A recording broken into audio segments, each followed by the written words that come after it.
সেপ্টেম্বরের প্রথম সপ্তাহ থেকে 12 গ্রেডে কার্যকর হচ্ছে নবম জাতীয় পে স্কেল।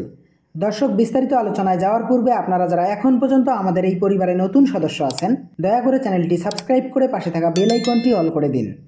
অবশেষে সরকারি চাকরিজীবীদের দীর্ঘ প্রতীক্ষার অবসান ঘটতে চলছে। 1 দশক পর নতুন বেতন কাঠামোর আলো দেখতে যাচ্ছেন সরকারি চাকরিজীবীরা।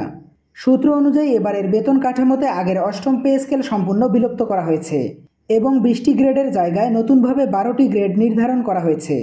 প্রশাসনিক এ জটিলতা কমাতে এবং পদোন্নতি ও দাপ্তরিক কার্যক্রমকে আরও সহজ ও স্বচ্ছ করতে এই নতুন কাঠামো তৈরি করা হয়েছে।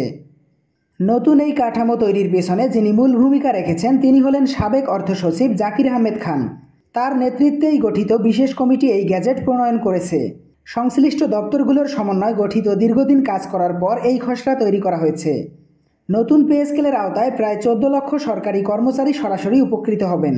শুধু তাই নয়, এই সিদ্ধান্তের পরোক্ষ প্রভাব পড়বে কোটি মানুষের জীবনে। এটি শুধু একটি বেতন বাড়ানোর প্রক্রিয়া নয়, বরং এটি আর্থিক নিরাপত্তা, প্রতিশ্রুতি এবং সম্মানজনক জীবনের সম্ভাবনা। আগে যেসব কর্মচারী 8,250 টাকা বেতন পেতেন, তাদের জন্য এটি এক বিশাল পরিবর্তন। এই নতুন কাঠামো তাদের জীবনমান উন্নয়নে এবং পরিবারের স্বস্তি এছাড়াও সমাজের মর্যাদা ফিরিয়ে আনবে বলে আশা করা যাচ্ছে।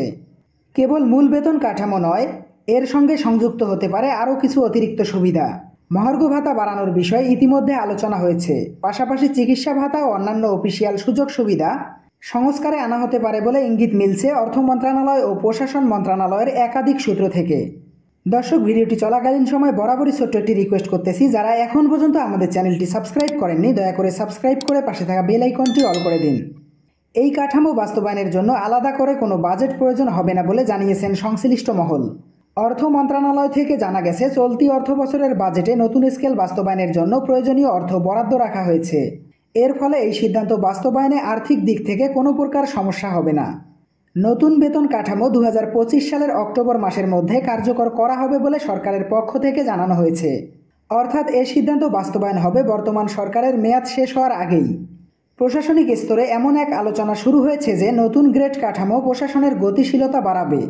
নবম পে স্কেল বাস্তবায়নের ফলে দায়িত্ববোধ জোরদার করবে এবং পদোন্নতির ক্ষেত্রে নতুন দিগন্ত ফুটে উঠবে।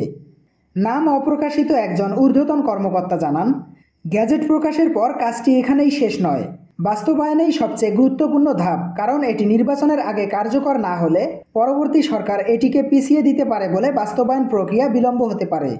তাই এটি দ্রুত কার্যকর করা হবে এবং এটাই সরকারের অন্যতম মূল চ্যালেঞ্জ।